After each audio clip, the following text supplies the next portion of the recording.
Salut les amis, je vous ai ramené en exclusivité le nouveau Sorento. Il n'est pas encore sorti et on n'a même pas l'autorisation de le voir de l'intérieur. Alors, on va donner les informations de la motorisation, les différentes options qui s'offrent à nous qu'on va voir globalement, mais surtout l'extérieur du véhicule. Et pour le prix, on va essayer de se projeter. Voilà, allez, sans plus tarder, on va voir notre véhicule. A tout de suite.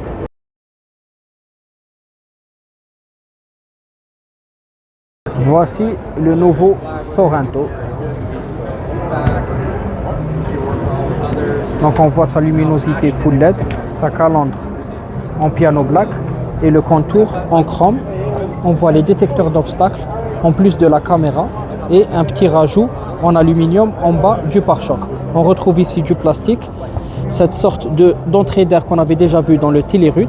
Il y a ici 4 LED superposés. Concernant la motorisation, c'est un 2,5 litres développant 281 chevaux, turbo, et forcément il peut changer, il peut y avoir d'autres motorisations. Concernant le prix aussi, on n'a pas beaucoup de précision parce que ce n'est pas encore un modèle qui est commercialisé, et c'était bien écrit ici que cette voiture de pré-production est verrouillée. Donc on aura une touche en noir, ça ressort bien avec la couleur du véhicule. La coque du rétroviseur en piano black, on a le toit ouvrant et panoramique, les deux barres de toit. Ici on a des poignées de porte la même couleur que la carrosserie, elles nous permettent d'entrer sans utiliser de clé. On a le contour des vitres qui est en piano black, des jantes qui sont juste immenses et en full black de 20 pouces.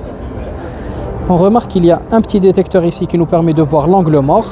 Voici la coupe de profil de notre véhicule. Si on va à l'arrière, on verra qu'il ressemble à la précédente version, c'est comme une facelift.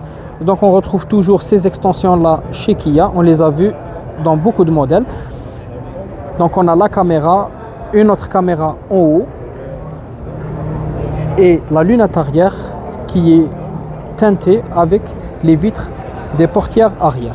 On a quand même du plastique par rapport à Telerud qui était quand même le X Pro, donc la version toute optionnée. On a des détecteurs d'obstacles. Ici c'est pour juste mettre la boule d'attelage. Et ici c'est la X-Line qui est aussi la toute optionnée. Et malgré ça, elle contient les options qu'on vient de voir. Pour l'intérieur, on ne peut pas accéder encore, mais on va y jeter un coup d'œil. Ça ressemble beaucoup aux autres versions. Je vous inviterai à voir, je vous mettrai le lien dans cette vidéo pour voir les autres versions de Kia.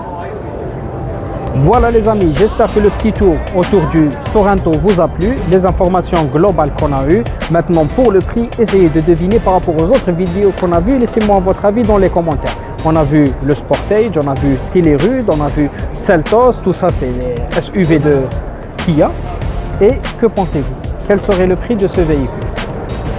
Si le véhicule vous a plu et surtout la vidéo vous a plu, n'oubliez pas de vous abonner et laisser un pouce bleu, ça fait toujours plaisir. C'était tout pour moi, c'était Lotfi et au revoir.